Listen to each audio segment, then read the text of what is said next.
Narayanam namaskritya naram chaiva narottamam devim saraswatim vyasam tato jaya mudiraye nashtaprayeshu abhadreshu nityam bhagavata sevaya bhagavate uttama shloke bhaktir bhavati naistiki. We are reading from Canto 5, chapter 24, verse number 8.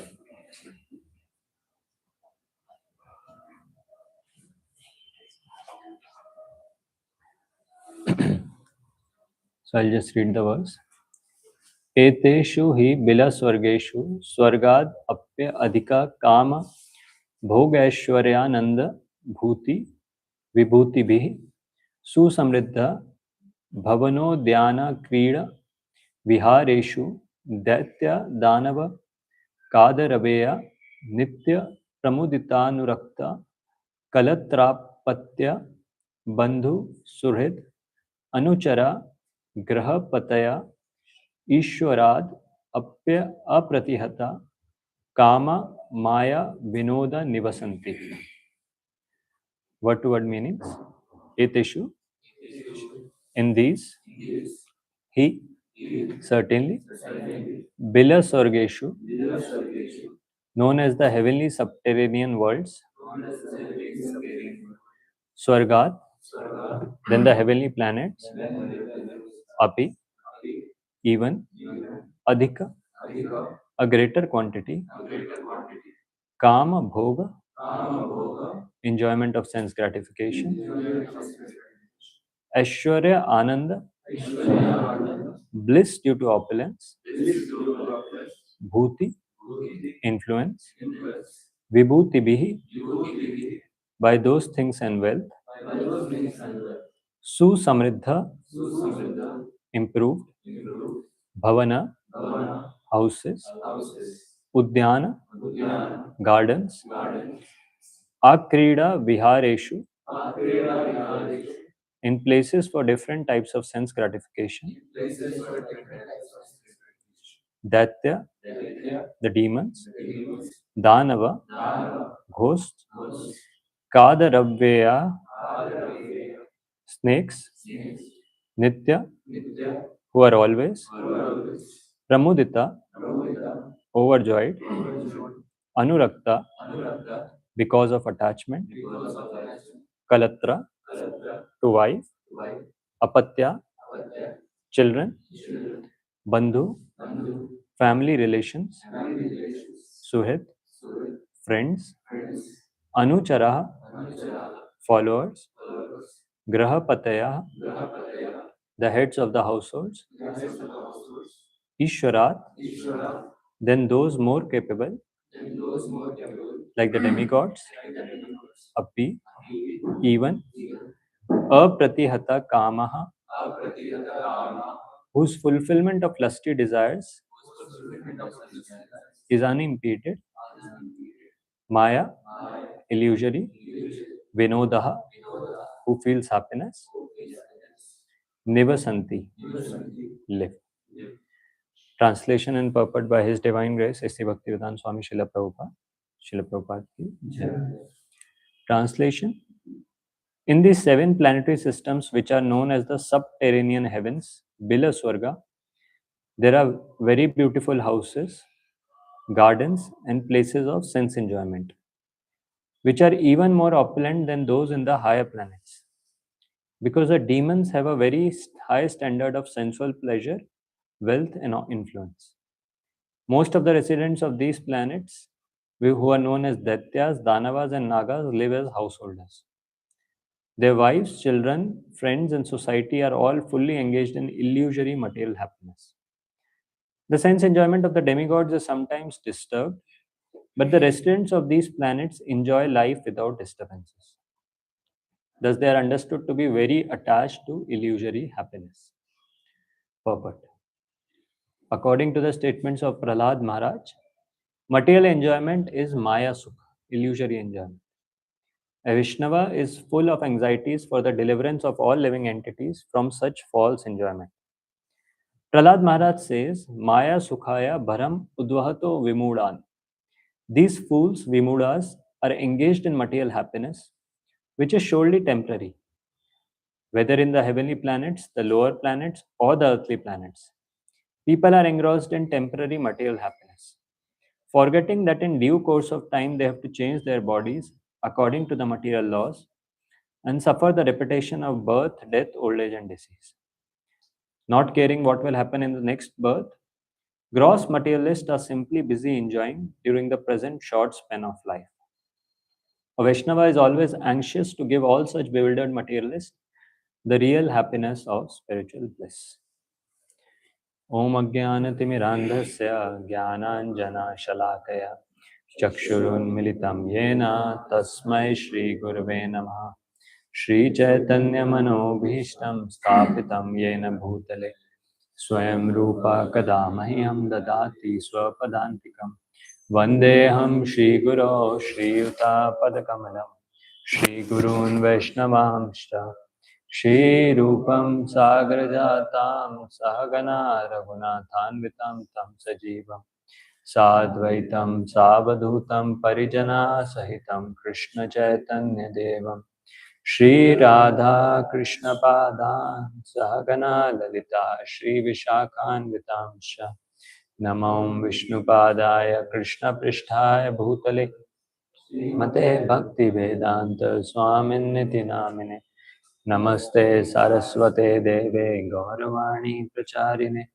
निर्विशेष शून्यवादी पाश्चात्यदेशतारिणे वाञ्छाकल्पतरुभ्यश्च कृपा सिन्धुभ्येव च पतितानां पावनेभ्यो वैष्णवेभ्यो नमो नमः नमो महावदान्याय कृष्णप्रेमप्रदायते कृष्णाय कृष्णचैतन्य नामने गौरतुषे नमः हे कृष्णा करुणा सिन्धो दीनबन्धो जगत्पते गोपेशा गोपिका कांता राधा कांता नमोस्तुते तप्त कांचन गौरांगी राधे वृंदावनेश्वरी वृषभानुसुते देवी प्रणमामि हरिप्रिये जय श्री कृष्ण चैतन्य प्रभु नित्यानंद श्री अद्वैत गदाधर श्रीवासादि गौर भक्तविंद हरे Krishna Krishna Krishna Hare Hare Hare Ram Ram Ram Hare Hare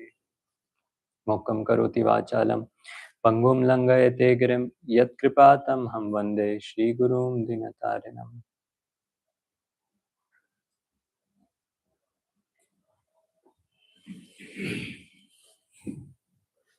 Hare Krishna.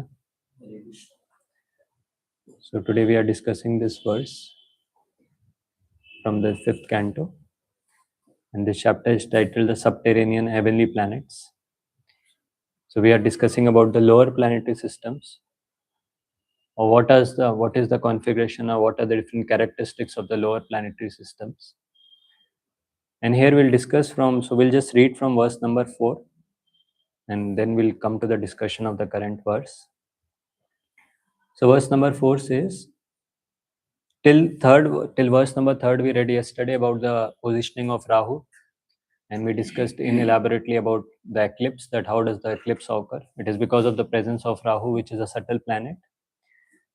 And now further positioning of different other planetary systems is given here. So here this verse says, Tato dhastat siddha charana vidyadharanam sadanani tavan matra eva. Below Rahu by 10,000 yojanas, 80,000 miles are the planets known as Siddhaloka, Charanaloka and Vidyadharaloka. And Prabhupada writes, it is said that the residents of Siddhaloka, being naturally endowed with the power of yogis, can go from one planet to another by their natural mystic powers without using airplanes or similar machines. So till yesterday, we discussed the positioning of Rahu, that how below sun Rahu is placed 10,000 yojanas below the sun. And now further description is given of the different positioning of different other planets, that where are they placed. So here it's mentioned that below Rahu, 10,000 yojanas below Rahu are these planets that are the Siddhaloka, Charana Loka and Vidyadhara Loka. Further, the next verse says, beneath Vidyadhara Loka, Charana Loka and Siddha Loka, in the sky called Antriksh, are the places of enjoyment for the Yakshas, Rakshasas, Pishachas, ghosts and so on. Antriksh extends as far as the wind blows and cloud floats in the sky. Above this, there is no more air. So basically, now it's mentioned, so it's coming from top to down. So first about the below the sun that was described, then these lokas were described, and then this is described about the Antriksh, where all these yakshas, rakshasas, and all these planets, all these particular living entities, they stay. And now it's mentioned that where does the Antriksh, where is the limit of this Antriksh? So that is also given till the region where the wind blows or where the air is present. That is the limit of this Antriksh. And now the description of the earth comes. So here we can understand till now these descriptions are above the planet Earth or above the Bhumandal that is given. So we understand because above the Bhumandal is the place where the Pishachas and the Rakshasas stay. So this was the description, and above that was the Siddha Loka, Charna Loka, and then above that was the Rahu planet. So now in the next verse it's described, below the abodes of the Yakshas and the Rakshasas, by a distance of 100 yojanas is the planet Earth. Its upper limits extend as high as swans, hawks, eagles, and similar large birds can fly. So this description comes of the place which we are staying, or which is a part of the Bhumandal basically, which it describes about the abode, which is below the abode of the Yakshas and the Rakshasas. And the upper limit of this is also given, basically as high as the swans, hawks, eagles. Now, of course, we might have experience of swans, hawks, eagles, which are just flying some distance from our Earth. But here we are talking of, or as Prabhupada used to describe, there are eagles who can fly, who can even travel between planets. So here, whatever description is there, so that means the upper limit of those eagles is mentioned, or such eagles who are there, that is the upper limit of this planet. Then comes the description, then starts the description of what we are discussing now, the lower planetary systems, or what is there below the Bhuloka. So here it's mentioned, my dear king, beneath this earth are 7 other planets, known as Atal, Vital, Sutal, Talatal, Mahatal, Rasatal, and Patal. I've already explained the situation of the planetary systems of Earth. The width and length of the 7 lower planetary systems are calculated to be exactly the same of the Earth. Now here it's very nicely described that how these planets are placed. So it's described, or in the commentary, Acharya writes that there is a hole in the Earth or in the Bhumandal, and in that hole within the Bhumandal only these planets are placed. And the distance is given as 10,000 yojanas. Basically, each planet is 10,000 yojanas wide, length, and 10,000 yojanas is the height. Planets, or I can say the different systems that are there, like Atal, Vital, different planetary systems that are there. So these are beneath the Earth, these 7 planetary systems. And now the current verse under discussion, we have description of these planetary systems. Or basically, we have description of Bilaswarga, or the lower subterranean heavenly planets.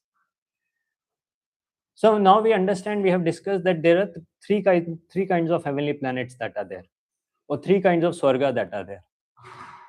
One is the Swarga, we talk of the higher planetary systems, the Indraloka, which is actually described as Swarga, and where there is unlimited opulence that is there, the Somrasa that is there, the juices that are there, where the person can enjoy that and live nicely or live very happily, opulently.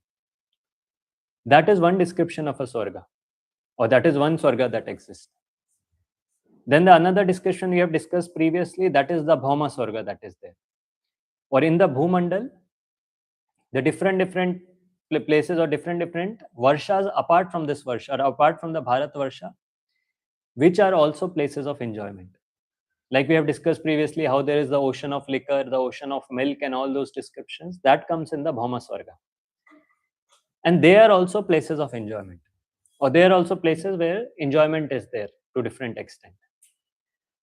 And now this is the third description of Swarga that comes, that is Bila Swarga, or the subterranean heavenly planets, which are also surprisingly places of enjoyment. Because generally we expect lower planets means there will be suffering or people who commit, and actually that is there. The Gita says that those who commit pious activities, urdhvam gacchati satvastha means those who are in the satogun or those who are in the mode of goodness, they go up or in the higher planets.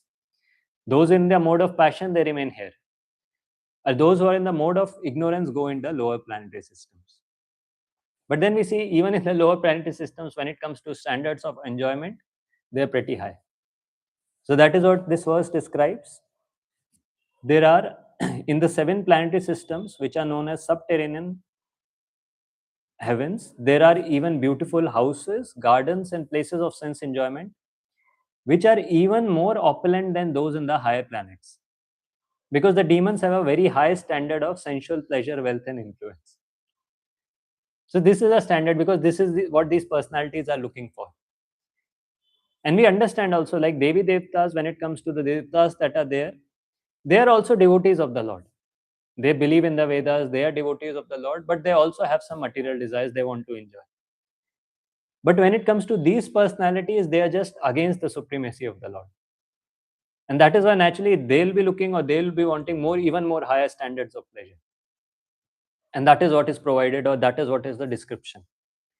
And even in the rest of the chapter, the same description continues, that how there are amazing juices that are available there, which increase the lifespan of the person.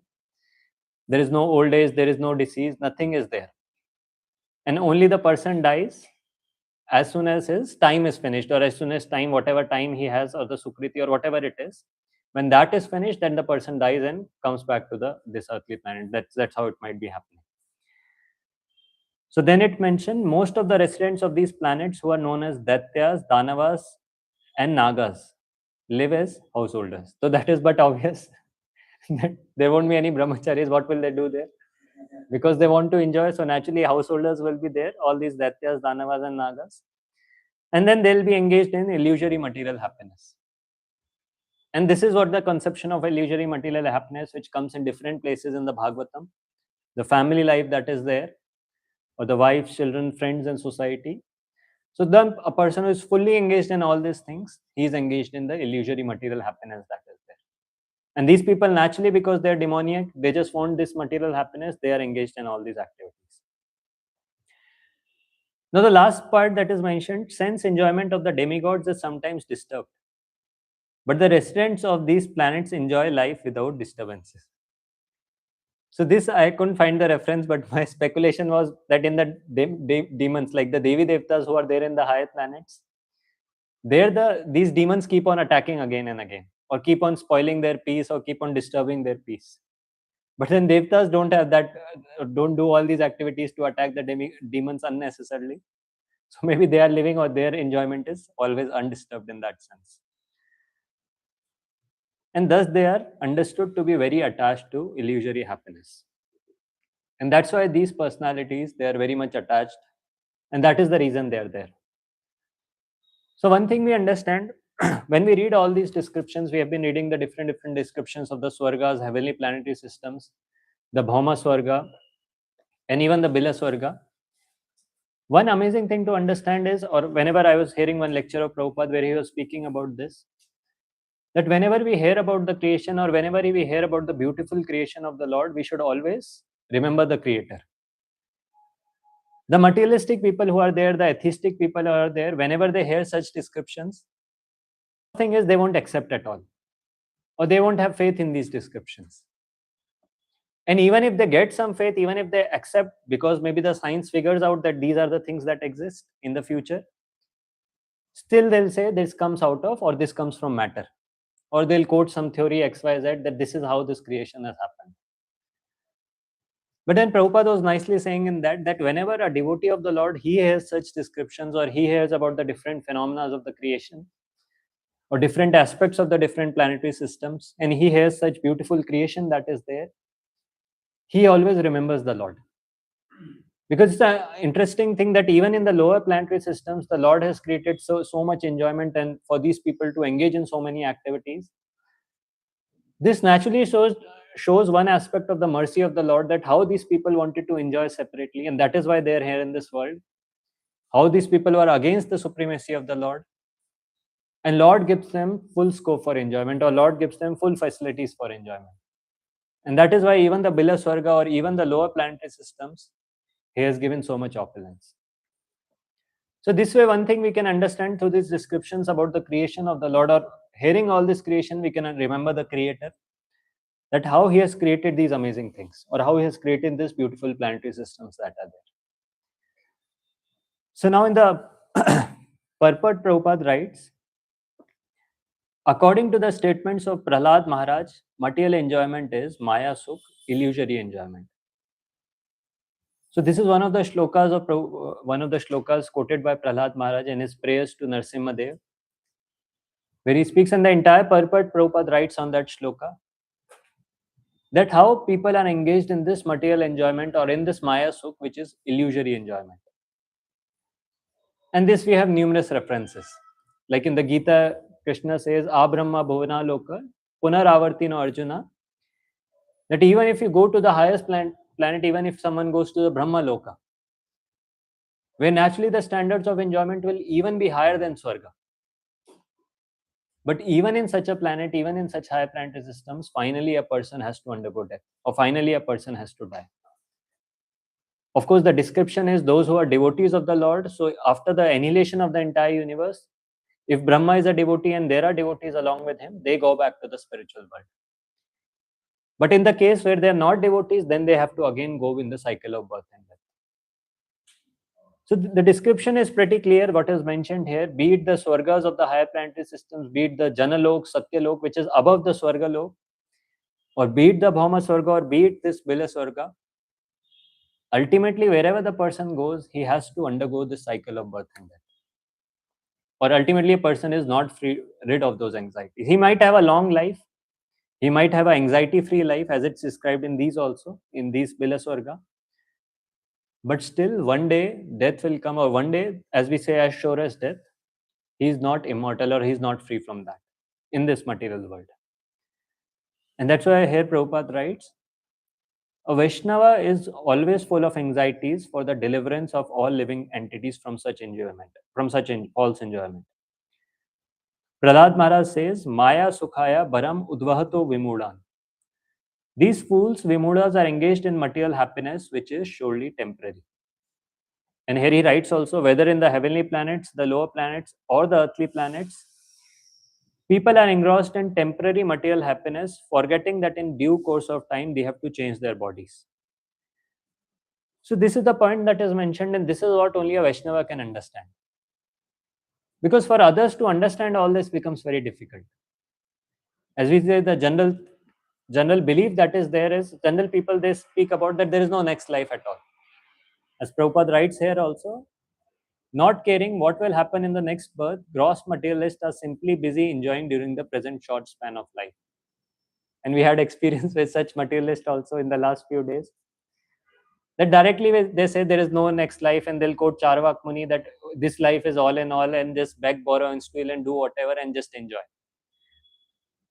And when the person doesn't believe in Shastras, doesn't believe in next life, then there is no question of him understanding all these aspects, or him understanding that this material happiness is temporary.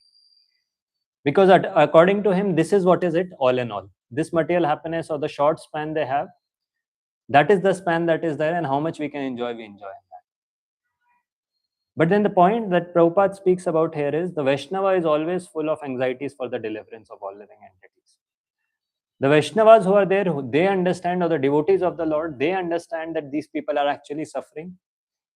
They might be in the illusion, they might think they are enjoying life, or everything is going good in their life. But then ultimately they are suffering because they are stuck in this world. Ultimately they are suffering in the cycle of birth and death. And that's why, as Prabhupada writes here at the last line, a Vaishnava is always anxious to give all such bewildered materialists the real happiness of spiritual bliss. And that is the anxiety of a Vaishnava. And of course, many times this happens, we'll be anxious to give, or in the sense, a Vaishnava will be anxious to give such knowledge to others. But then the audience won't be receptive to accept, or the audience won't be willing to accept. But still, the desire should always be there, or as Prabhupada writes, or he quotes this shloka of Prahlad Maharaj, that how he feels the real compassion which a devotee or which a Vaishnava feels for others, is how to help them in their spiritual upliftment. And even if the other person doesn't accept, we see the example of Prahlad Maharaj himself. When he was preaching to his father, when his Hiranyakashipu was asking him different things and he was quoting different shlokas, or he was preaching to his father, now his father was not in a mood to accept. Rather, he became even more angry and he was trying to kill him. But we see the nature of Prahlad, that how he continued to maintain his reverential attitude. He respected his father, but at the same time continued speaking the same thing, or continued engaging in devotional service and trying to give the same knowledge to his father. And this is what the shloka Prahlad Maharaj quoted. So this is a very, very famous shloka. Navo duje paraduratya vaitaranyas twadvirya gayana mahamrita magna chitta shoche tato vimukha chetasa indriyartha maya sukhaya bharam udvato vimula. This shloka is often quoted, even last line Prabhupada keeps on quoting in many, many lectures, Maya Sukhaya Bharam Udvato Vimula. And this is one of the very, very amazing prayers of Prahlad Maharaj, where he speaks about Nevo Duje Duratya Vaitaranyas. What it means is, Prahlad is saying Nevo Duje. Duje means I am not disturbed. By what he is not disturbed? Duratya Vaitaranyas. Vaitaranya is the river that is there, Vaitarani river. And Prabhupada explains in this purport that this is the river that a person has to cross if he wants to go to the spiritual world. So this is a river that is separating this material world and the spiritual world. And if someone aspires to break the cycle of birth and death, someone aspires to go to the spiritual world, then this is the river the person has to cross. So here Prahlad Maharaj is saying, Duratya Vaitaranyas, that this is something which is very, very difficult. This is insurmountable. This is very difficult to cross. It's not easy to cross this. Or this Vaitarani river. Another Vaitarani river I heard in that recitation of Garud Puran is when a person after that is taken to the Yamaloka. So there also a person has to cross this Vaitarani river. Maybe that is different because that he is not going to the spiritual world. And for a person who lacks punya in his account, who doesn't have punya, then it becomes very, very difficult. Or for those people for whom pindan is not done, or that offering is not done of oblations or different things that are done, then it becomes very, very difficult for him to cross that Vaitarani river. But here Prahlad Maharaj is saying, Nevo duje paraduratya vaitaranyas twadvirya gayana mahamrita magna chitta. So he's saying, I am not afraid, even though it's very, very difficult to cross this river, even though it is very, very difficult to go to the spiritual world. But I am not disturbed by this fact. Why I am not disturbed? Because twadvirya gayana mahamrita magna chitta. Magna chitta means my mind or my chitta is always engaged in one activity. And that is always glorifying or always singing the glories of the Supreme Lord. Tad virya gayana mahamrita, which are like nectar for me. So I am not afraid whether I stay, or this is the mood of a Vaishnava. We see that he is not affected wherever he is, either in the material world or in the spiritual world. Or as Prahlad Maharaj says, wherever he is completely occupied. His mind is always occupied, thinking of the glories of the Lord or glorifying the Lord in various ways. So he says, I'm not affected by this, or I'm not disturbed by this, but I just have one disturbance, or I'm just disturbed, or I am very much anxious just because of one thing. And that is Shoche Tato Vimukha Chetasa Indriyartha Maya Sukhaya Bharam Udvato Vimoda. What he says, what is the cause of his suffering? So Prahlad Maharaj says, I am not concerned about myself, I am not concerned about my deliverance across the Vaitarani river. But I am concerned when I think about these people who are Vimukha Chetasa. Vimukha means who have turned their face away from the Lord. And Indriyartha, who are just engaged in sense enjoyment. So when I see their condition, when I see the people of this world suffering, engaged, turning their face away from the Lord, completely engaged in illusory happiness, that is the only reason I feel affected, or I am lamenting for that. And why they have turned their face? Because Maya Sukhaya Bharam Udvahato Vimoda. Because of this Maya Sukh, which is temporary, which is illusory, which is also very, very difficult, or which engrosses a person, that Maya Sukhaya Bharam Udvahato Vimoda. So Prabhupada explains the meaning of this term Bharam very nicely. He says Maya Sukhaya Bharam, and he writes in the word-to-word meaning, he writes, Bharam means the false burden or responsibility. And then he writes of maintaining one's family, society, and nation, and elaborate arrangements for that purpose. So Prabhupada gives a purport in the translation of this verse itself, or in the word-to-word meanings only. So what is this? Bharam means the bhar that is there. So what is the bhar of this illusory happiness these materialists have? This is what we say is the false burden they have accepted. Because everyone thinks of it as a burden, and everyone thinks that this is some burden which everyone should take. Or everyone has taken this burden, they want others also to take this burden. What is that burden? Of maintaining one's family, society, and nation, and making elaborate arrangements for that purpose. That this is one burden a person should take, and then completely spend in life just making arrangements for this. But Prabhupada writes, Maya Sukhaya Bharam Udvahato Vimudan. And what they do, these Vimudas or these fools, what they are doing? Udvahato means who are lifting, or means by making grand plans for this arrangement. So these people, their just anxiety is just this thing that how will I maintain my family? Or how will I maintain all these people? And they keep on making plans. They keep on thinking about this, they keep on making plans, never understanding that the goal of life is something else, or forgetting the goal of life completely. And here Prahlad Maharaj speaks something very interesting. He speaks that I am not concerned about my deliverance, I am just concerned about these people, or I am just lamenting for these people, that how will they take to spiritual life, or how will they understand the importance of spiritual life.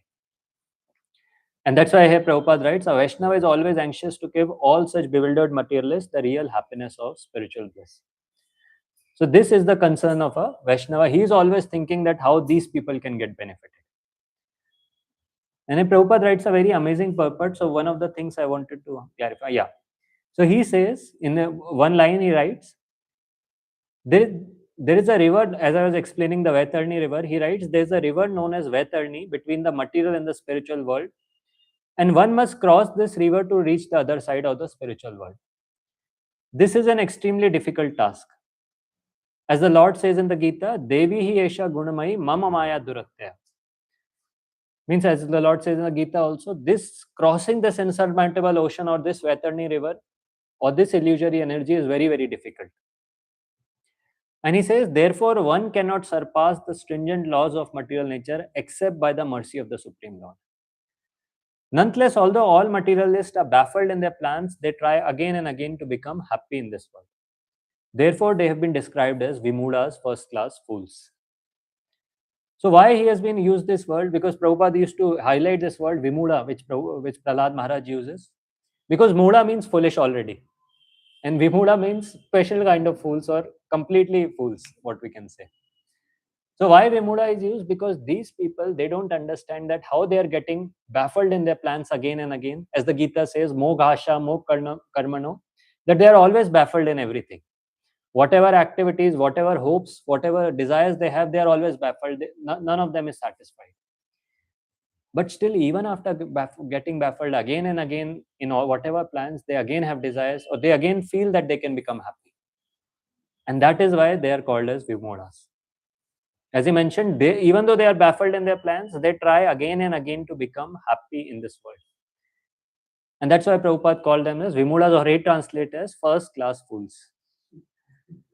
So then he says, as for Prahlad Maharaj, and then he explains the mood of Prahlad Maharaj, that how he was not unhappy because of himself, but he was unhappy just for these conditions, or just for the seeing the condition of these people.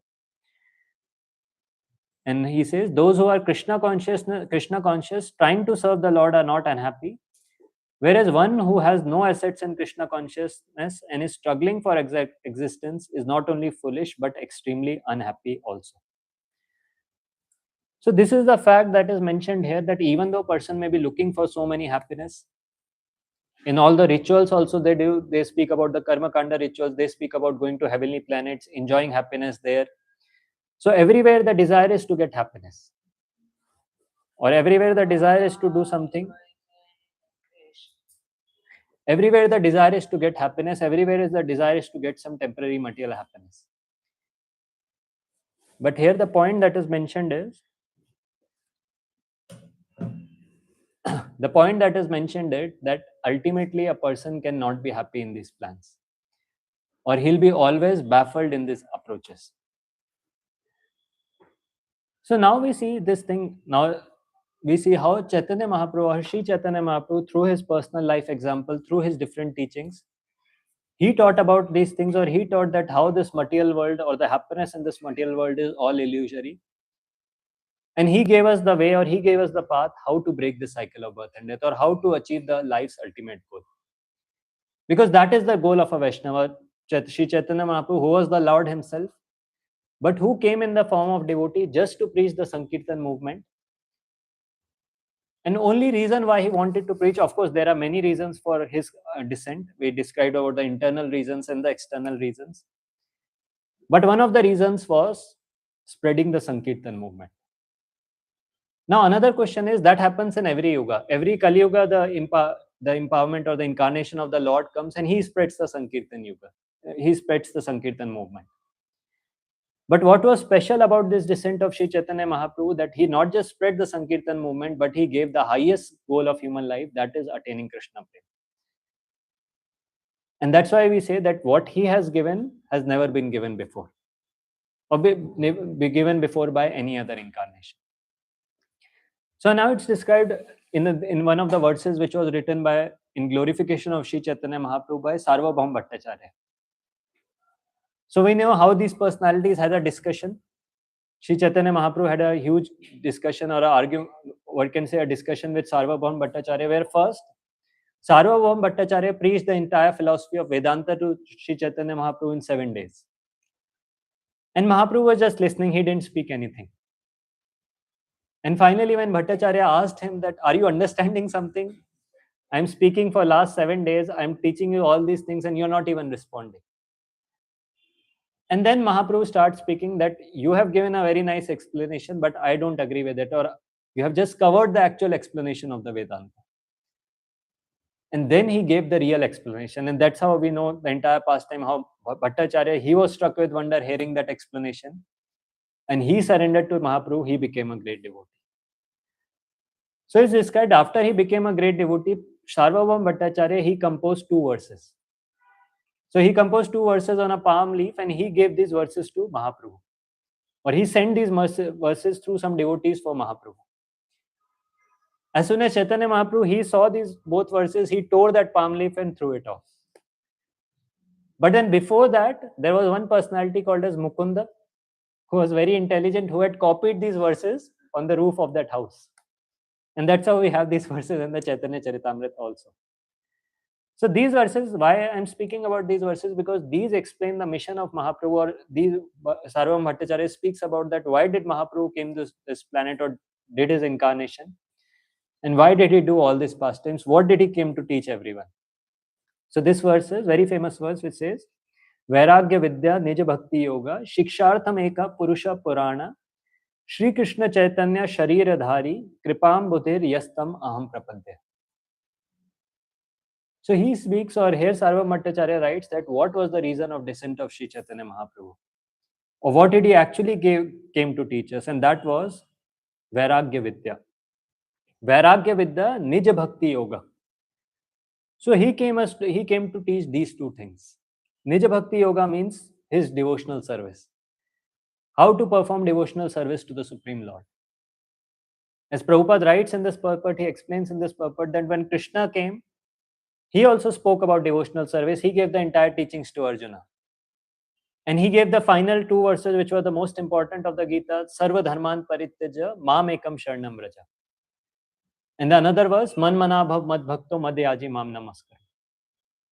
So Krishna himself gave the entire teachings. Krishna gave how to practice devotional service, what is the process to practice devotional service. But then Sri Chaitanya Mahaprabhu came just to show how to execute that process. Prabhupada writes, Krishna just came and gave the instructions, but then hardly anyone was following. People at that time, especially 500 years back, they were engaged in all the karma kanda activities, all the ritualistic ceremonies, fruitive activities. And none of them was interested in spiritual life. None of them was interested in all these things. It is at that time when Sri Chaitanya Mahaprabhu descended to give us these teachings, or give us execute the same teachings to teach the people how to practice devotional service. And that's why this shloka says, Shikshartham Eka Purusha Purana. that these were the two things to teach us. He descended. What were the two things? One was his devotional service, and second was detachment from whatever does not foster Krishna consciousness. Or basically, Vairagya Vidya is giving up all those things which are against Krishna consciousness or which does not help a person advance in Krishna consciousness. So Vairagya Vidya, Nija Bhakti Yoga, Shikshartam Eka Purusha Purana, Shri Krishna Chaitanya Sharir Dhardi, Kripam Bhutir Yastam Aham Prapadya. Now, why he has descended? Why Chaitanya Mahaprabhu has come to teach all this? So he says he has descended because he is an ocean of transcendental mercy. And that's why even when Rupa Goswami, he meets Sri Chaitanya Mahaprabhu for the first time, he also says that shloka, Namo Maha Vadanyaya Krishna Prema Pradayate. That you are the most munificent, or you are the most magnanimous incarnation because you are distributing something which has never been given before, or you are distributing that Krishna Prema that is there. The very, very rare, the jewel that is there, the treasure that is there.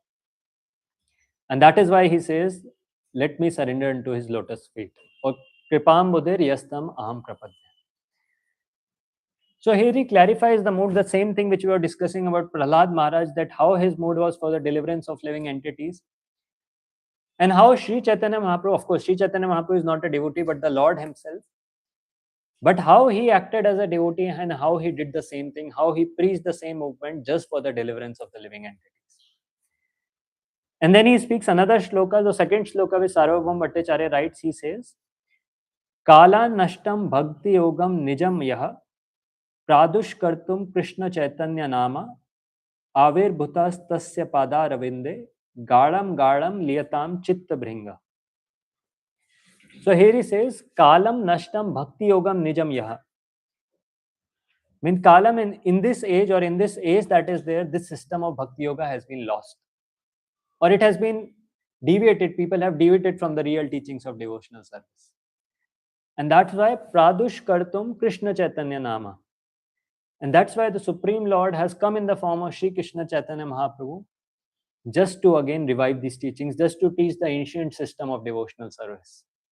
Avir bhutas tasya padaravende gadam gadat liyatam chitta bhringa. What it means, gadam gadat liyatam chitta bhringa? So it is an analogy which he makes. Just like the honeybee, which is always running or always going after the lotus flower to get the honey, same way, let my consciousness take shelter of the lotus feet of the Lord.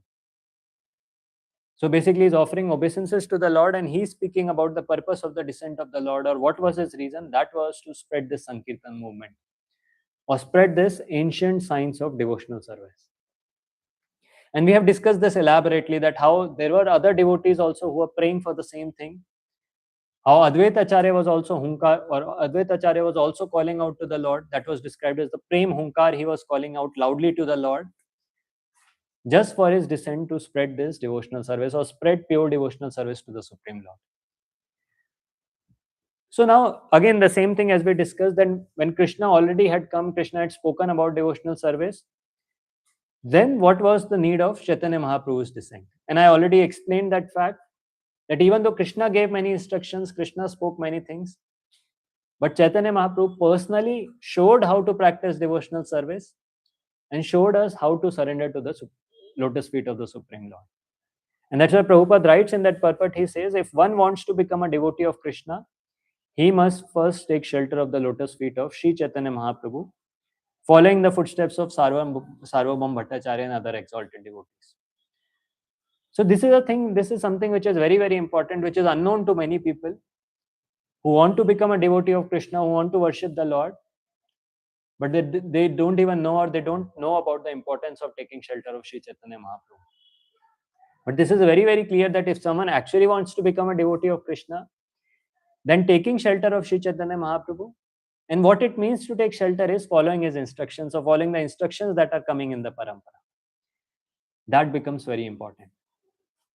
Just following some process of a Rome, or randomly following something, that won't help someone become a devotee of the Lord.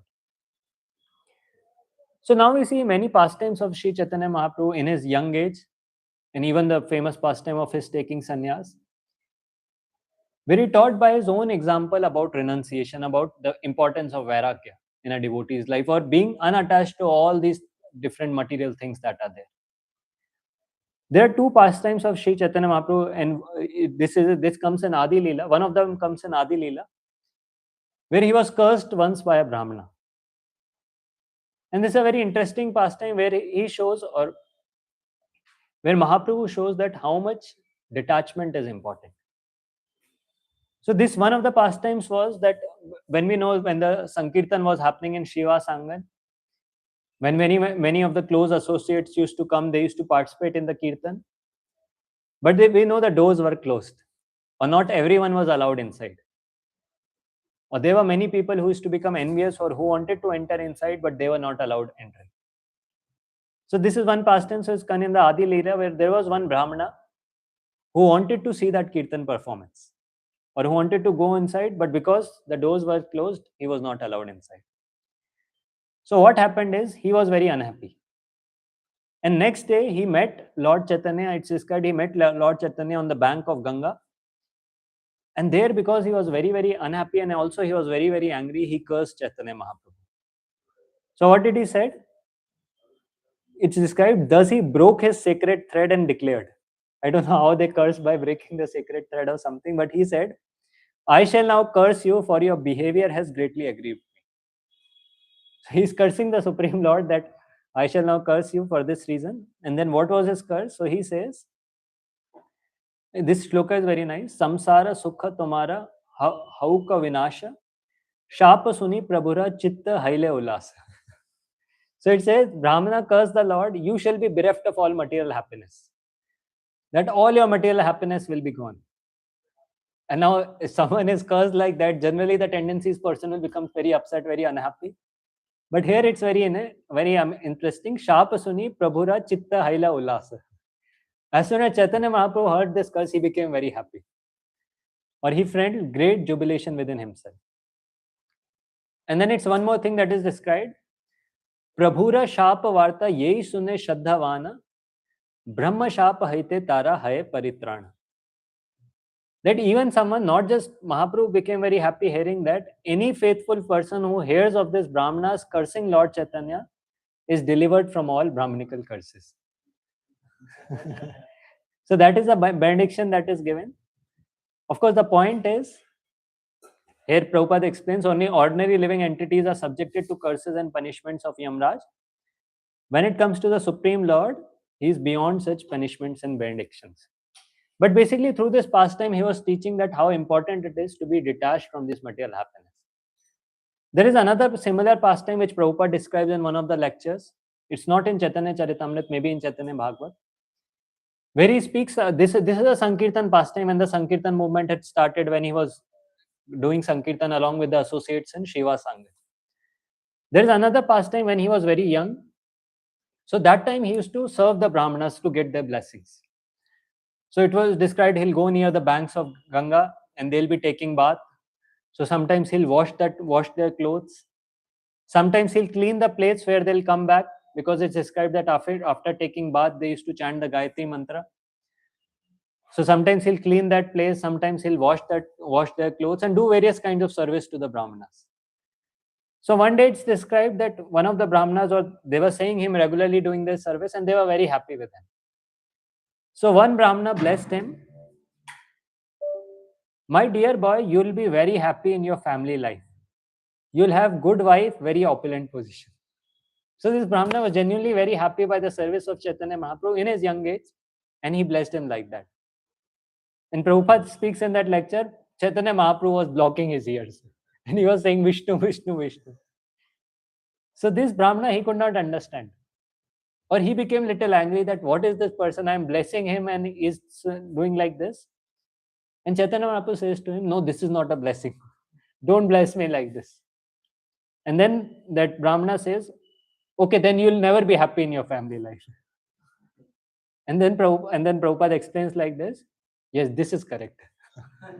So basically he gives this conversation, exact reference may be coming in the Chaitanya Bhagavad, where again we see, basically through these pastimes, we see that how Chaitanya Mahaprabhu is showing the world that how it is very, very important to be detached from all these material happiness.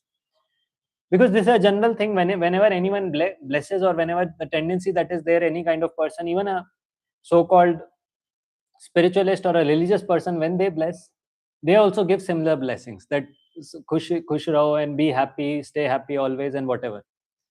But it's clearly mentioned that a person should not be engaged or should not be hankering for such blessings.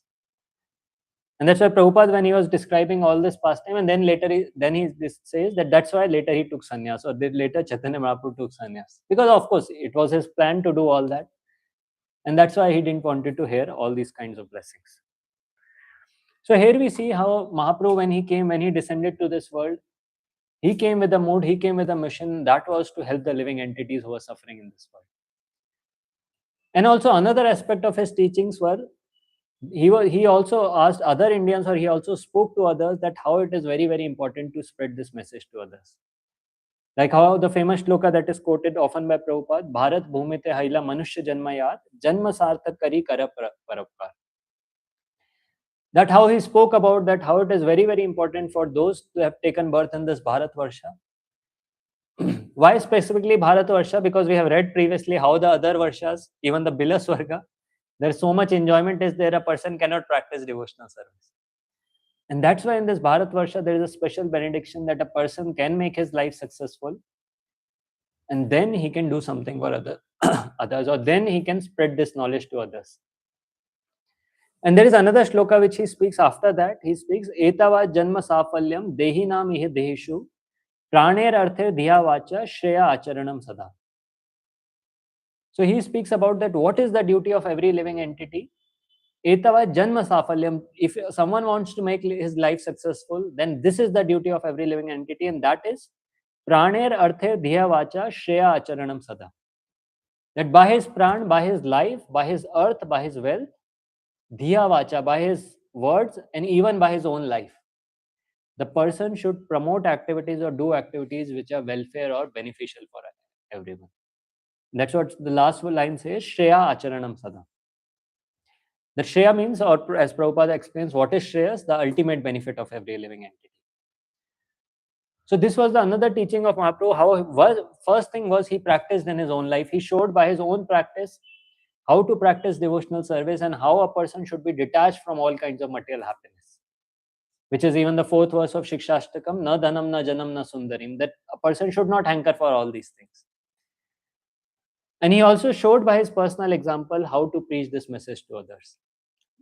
He gave these instructions, and also we know how he traveled throughout the entire country, or he traveled in South India also, preaching the same message of Krishna consciousness to others. So we'll discuss something about his preaching in South India, or we'll discuss something. So maybe you can show in the television, TV also. From CC Madhya's 7th chapter, 95th shloka. So we'll discuss that how he traveled across South India. So one is he gave the instruction that everyone should make his own life successful and preach to others. And he also showed by his own example how to preach or how to spread this message. Of course, we cannot imitate that example because that is very transcendental example he gave. Or his preaching was very, very different level of preaching altogether. But then at least we can discuss that how he traveled in different places, because now Gaur Purnima is about to come. Discuss some of his pastimes, that how he preached in South India. So anyway, still it comes on the screen. I'll just read this shloka. Matta simha praya prabhu karila gamana prema veshe jaya kari nama sankirtana. So this is the pastime after his taking sannyas. He first came to Jagannath Puri. Then he decided one day, he told all the devotees, now this is after he delivered Sarvabhauma Bhattacharya. He told all the devotees that now I'll be taking leave. Of course, devotees were very unhappy because of his separation, or because Mahaprabhu decided to leave because they wanted his association. But Chaitanya Mahaprabhu gave him the reason that my brother Vishwarup went to South India and I want to go search for him. Of course, he is the Lord. He knew that Vishwarup has already left his body. But still, giving that reason, he traveled on his tour to South India. And the real reason for his tour to South India, we'll see now. So it's described almost like a mad lion, Matta Simha Praya. Lord Chaitanya Mahaprabhu went on his tour. This tour is South Indian tour, filled with ecstatic love and performing Sankirtan, and chanting Krishna's names as follows. So this is what he would chant, or this is what is described through his South India tour. He'll keep on chanting these verses, which Prabhupada also often used to chant, and keep on preaching the message of the Lord, or keep on preaching different things. So anyways, this will chant, this we can sing later. Now we'll go to the next verse, where we see how he actually preached, or how he actually preached in South India. ए श्लोका पढ़ी पठे चलिला गौर हरि, लोका देखे पथे कहे बल Hari Hari. Chanting this verse means that verse, that Krishna, Krishna, Krishna, Krishna, Krishna, Krishna, Krishna hai. So chanting this word, Lord Sri Chaitanya Mahaprabhu, known as Gaur Hari, went on his way. As soon as he saw someone, he would request him to chant Hari Hari. So his preaching was pretty direct. There was no FOE sessions or some DYS or something. Directly he'll meet everyone and he'll request them to chant Hari Hari. Now response is also very nice. So no one challenged him or something. Rather it's mentioned, Sei loka prema matta hana bale Hari Krishna Prabhu Rapache Sange Jaya Darshan Satrishna. Whoever heard Lord Chaitanya Mahaprabhu chant Hari Hari also chanted the holy names of Lord Hari and Krishna. In this way, they all followed the Lord, very eager to see him. So this was the kind of, his preaching was transcendental, where he was going to different places in South India. Whoever he used to meet, he used to ask them to chant Hari Hari.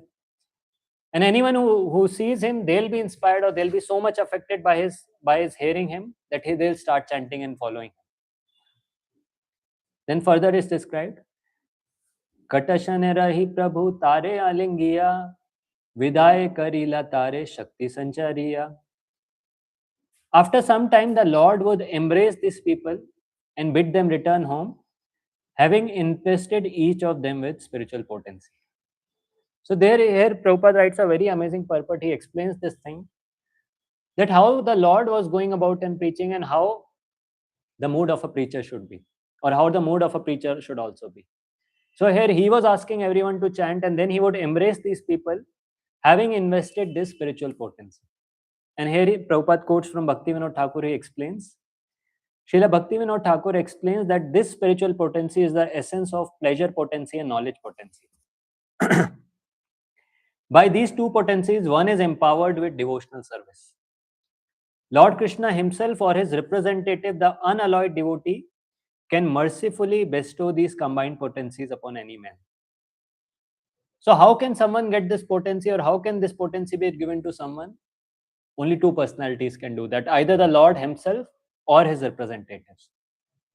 And we have many pastimes in the Bhagavatam itself of how Narad Muni goes about and gives the same potency to different personalities, or preaches to different personalities and gives them this essence of pleasure potency and knowledge potency. And we know how Narad Muni in his own childhood, how when he served those Bhakti Vedantas, he also got this potency.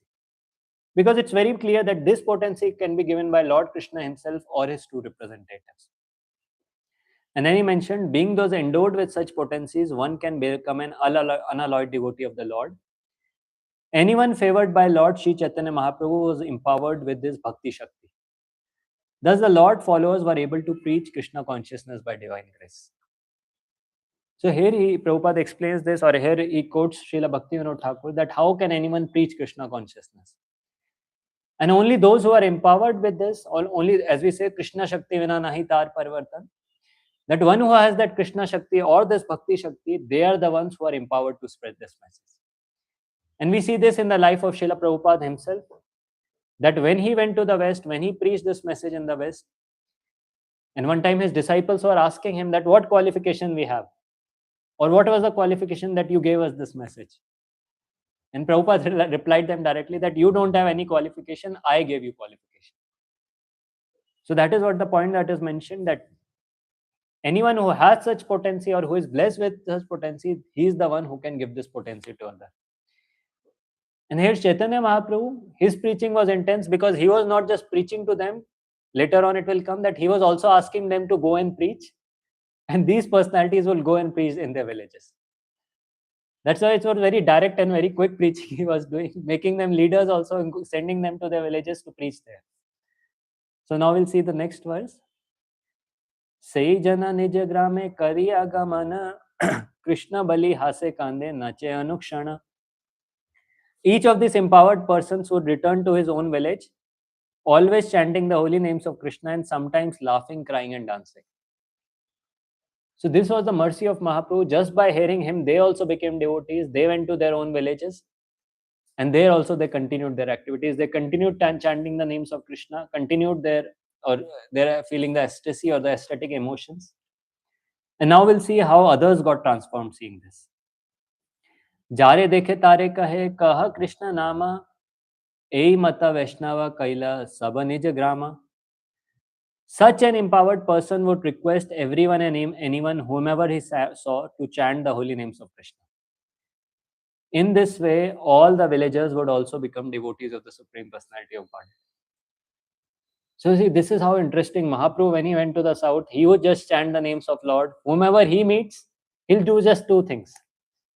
And this I heard in one of the lectures of my spiritual master. This was a special benediction he gave only in South India. In North India, his preaching strategy was not like this, that he'll go and embrace everyone and ask them to chant.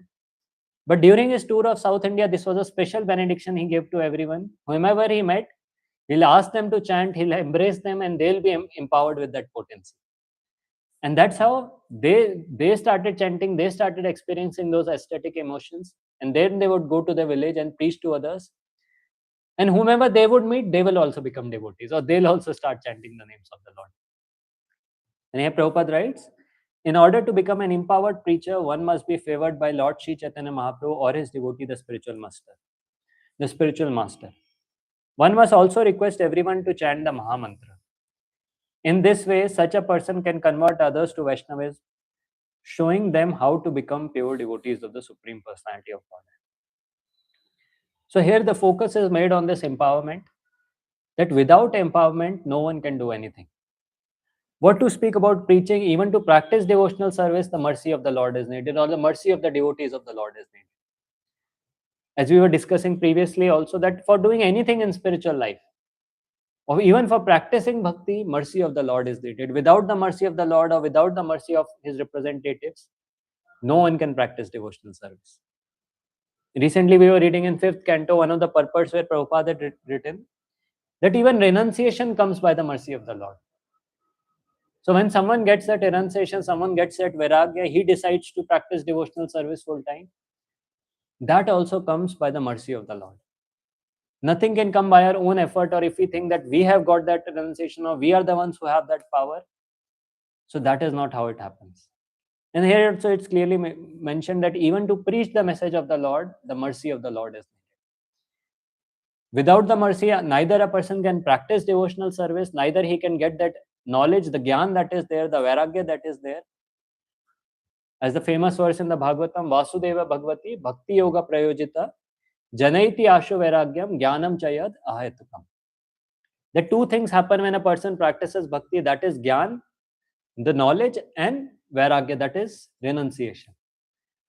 But then ultimately both these things come when the mercy of the Lord is there. Or when the person gets the mercy of the Lord, then he is empowered with these things. And then he can preach to others. And that's how Mahaprabhu was going about preaching in the entire South India. Then he says, then the next verse, Gramantara haite dekhite aila yata jana tanra darshan kripaya haya tanra sama. People from different villages who came to see such an empowered individual would become like him, simply by seeing him and receiving the mercy of his glance. So here we are not talking of Chaitanya Mahaprabhu, here we are talking of those people whom he preached to. If someone saw them, it's very interesting that they didn't even, so Mahaprabhu personally embraced them, but they didn't even need to embrace others. Just by their glance, others also became devotees. Or others, or they were so empowered that just by seeing them, others also started chanting the names of Krishna. And then it's mentioned, Sei jaye gramera loka Vaishnav karaya anya grami ashitanre dekhi Vaishnav haya. When each of these newly empowered individuals returned to his own village, he also converted the villagers into devotees. And when others from different villages came to see him, they were also converted. So this was a very quick conversion. Now we see conversion happening all around. But this was a very quick conversion that was there. Just by the empowerment of the Lord, if someone gets that kind of empowerment, we can see all this in the personal life of Srila Prabhupada. How he also went and what he could do in those 12 years, how he could make so many, not exactly, we don't call it conversion, but how he could transform the life of so many people. Even we see that the entire ISKCON put together in the West is also not able to do that much preaching. And that is what is the special mercy, what is the empowerment of the Lord that is there. And that's what these people had, and that's why they could convert or they could transform so many people into devotees. Of course, this conversion is not the sense of that kind of conversion which others do. So in that sense, they transform their lives. And then it's mentioned, Sei jaye aragrame kare upadesha, ei mata Vaishnav haila sab dakshina desha. In this way, as empowered men went from one village to another, all the people of South India became devotees. Of course, now you don't ask where are those devotees now.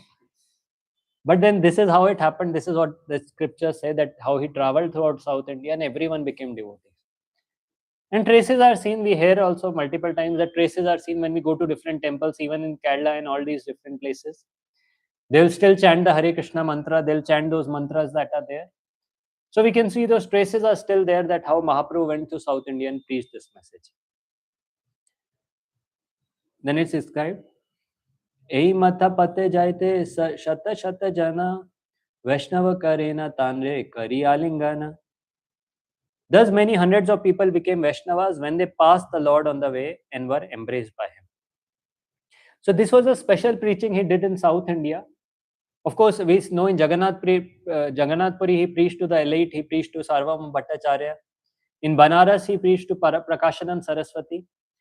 And just when he preached to Prakashanand Saraswati, all the 40,000 followers of Prakashanand Saraswati also surrendered to the Lord. But this was a special place where he preached to anyone and everyone. When he went to South India, any person he saw on the street and he preached to them. And that's what it's described later. Jai grame rahi bhiksha kare na janra ghare, sei gramera yata loka aise dekhi bhare. That wherever Chaitanya Mahaprabhu, because he was a sannyasi, he used to stop at different places to take alms, to accept alms from different people. And whomever came to see him, whomever came to meet him, everyone became a devotee. So then he says, Prabhura kripaya hai maya mahabhagavata, sei saba acharya hana tarila jagata. By the mercy of the Supreme Lord, Sri Chaitanya Mahaprabhu, everyone became a first-class devotee. Later, they became teachers or spiritual masters and liberated the entire world. This is what is described, that this is how the teachers were made, or spiritual masters, and they preached the message of Krishna consciousness. Of course, with time, we see that how the Gita also says, with time everything gets distorted, everything gets degraded. But that time all this preaching happened, and by the mercy of the Supreme Lord, everyone became a first-class devotee or a Uttam Adhikari basically. Then it's mentioned, Ei mata kaila yavat gela setu bandhe, sarva desha Vaishnav haila prabhura sambandhe. In this way, the Lord went to the extreme southern part of India. What is that extreme southern part? That is Setubandh, or the below the bottommost part of the country we describe.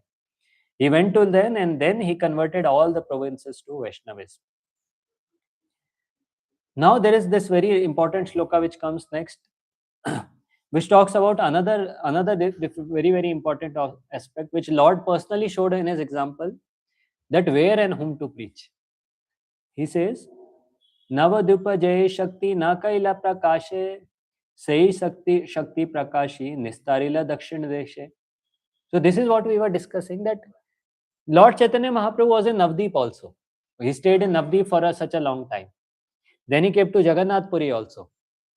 But we don't hear such pastimes anywhere. We don't hear such pastimes of Lord embracing people in Navdeep or Lord embracing people in Jagannath Puri and making them into devotees. But in Dakshin Desh, he did this kind of preaching.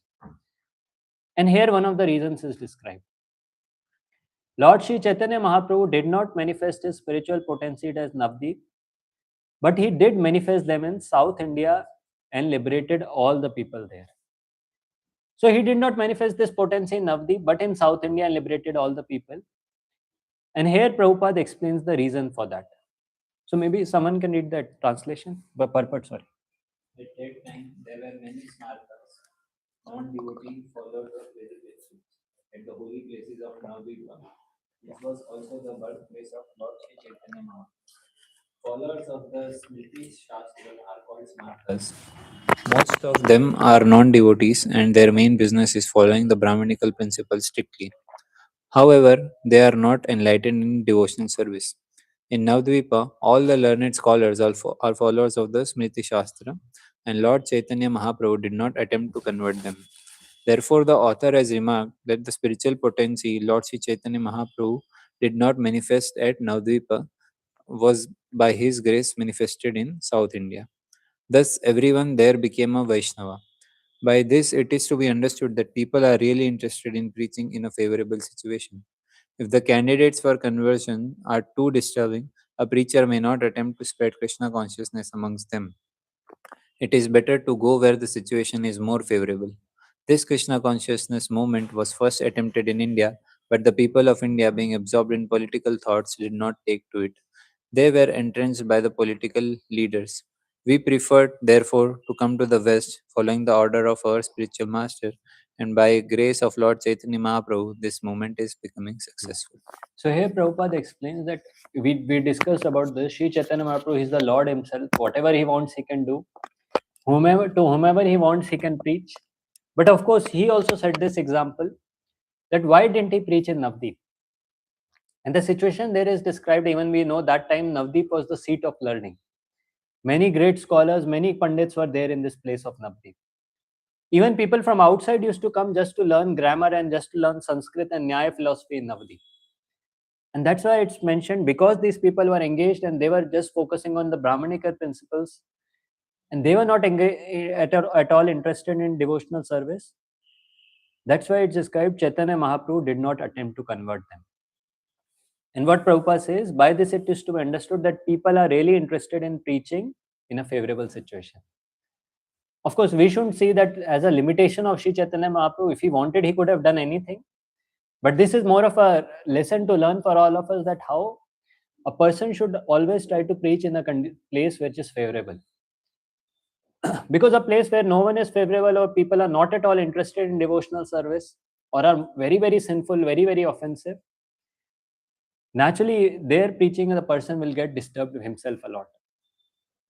And that's why he says, if the candidates for conversion are too disturbing, a preacher may not attempt to spread Krishna consciousness amongst them. And Prabhupada gives his own example, how he initially tried to preach in India, how he opened that League of Devotees in Jhansi. And he was trying in various ways. In Delhi, he was trying to distribute the magazines. He was going to different places, trying his best. But when he saw the condition was not favorable, the people were not favorable, then he followed his spiritual master's orders and went to the West. Of course, one thing we see here, Prabhupada, out of his humility, he's writing this thing that if the candidates for conversion are too disturbing, a preacher may not attempt to spread Krishna consciousness among them. But if you see the personal example of Srila Prabhupada, he tried to preach Krishna consciousness in everywhere.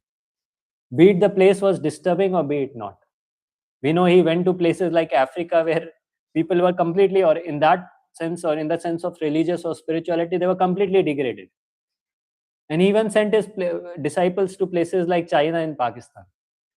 So out of his humility, he's writing that or he's giving an instruction to all those who don't have that capability or who are not Uttam Adhikari, that they should not attempt to preach to such unfavorable people, or they should not attempt to preach in a place where no one wants to accept that message. But by his own personal example, we see that he preached everywhere and anywhere boldly. Or he wanted to preach throughout the entire world without creating any kind of distinction between anywhere. We know this pastime, there's one pastime I heard in Africa also, where initially they started preaching, but then most of his disciples were targeting the NRIs who were staying there, or basically the Indian peoples who were staying in Africa, and they were preaching to them. And when Prabhupada went there, he came to know this. He told them that is good, you're preaching, that is no problem, but we want to preach to the localites, so we want to preach to the local people here also. And he wanted to have a center at that place where the majority of the local people stay. So this was his mood. Even though he's writing like this out of his humility, this was his own personal mood, that he wanted to preach anywhere and everywhere. be it a favorable bound or be it a non-favorable bound. Because he exempted or he showed that mood, which was the mood we were discussing about Prahlad Maharaj. That how he was, because he was feeling compassion for all the living entities everywhere, that how they had turned their face away from the Lord and how they were suffering. And because of that compassion, Prabhupada was wanting to preach everywhere. And here we see in this pastime of Chaitanya Mahaprabhu, of course, he wanted, he could have preached like that, but it was his own transcendental plan that how he delivered all the residents of South India through this preaching. Now, the next shloka he says, Lord Sri Chaitanya Mahaprabhu's empowering of others can be understood by one who is actually a devotee of the Lord and who has received his mercy. So, such a pastime, it's natural, not everyone will be able to understand. People will ask questions, how is it possible? Because we preach so much and then a person doesn't take to chanting, and here just by embracing they are able to take to chanting. So naturally, to understand this, one needs to have some mercy of the Lord. And finally, the last verse is a warning, or the next verse is kind of a warning. If one does not believe in the uncommon transcendental pastimes of the Lord, he is vanquished both in this world and in the next. So if someone thinks, oh, this never happened or such things never happened, then there is a warning for them that if one does not believe this transcendental pastimes, then he is vanquished both in this world and this next, and in the next.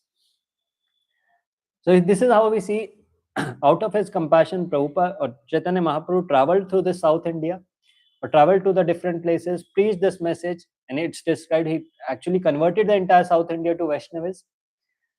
Of course, what happened next, how it got distorted, that we never know. But then this is something which happened. And following in the same mood, following the same footsteps, even Prabhupada went, not just in South India, North India, but throughout the entire world, and spread the same teachings or spread the same message throughout this entire world. Because this is the mood of Prahlad Maharaj with all these people exemplify. The mood that how they were feeling that actual compassion for all the living entities who are engaged in that illusory happiness. And that is why they went across, preached this message of the Lord, just to help them or just to turn their face towards the Lord. Because they knew this fact, or they were convinced about this fact, that people in this world can never be happy through whatever they try. They'll always be baffled in their plan. And the ultimate solution is Krishna consciousness. And that's why we see that this chance is given, or if everyone has this opportunity, one or the other day the person realizes this fact. When he develops or when he does some Ajnat Sukriti, when he gets some Sukriti in his life, he realizes that this is a place of suffering. And that is the time he turns towards the Lord. But the most important duty we have is to be ready at that time, to be available that time, so that when the person wants to take to Krishna consciousness, wants to take to devotional service, he gets that association or he gets that support that he is able to consistently practice. And that is the anxiety of all these Vaishnavas who are there, to help these bewildered materialists, help understand them the real platform of happiness. So with this, I'll pause here. Thank you very much. Hare Krishna. So now it's already 9:30, so we'll end there. ग्रंथ Srimad Bhagavatam की जय, श्रील प्रभुपाद की जय.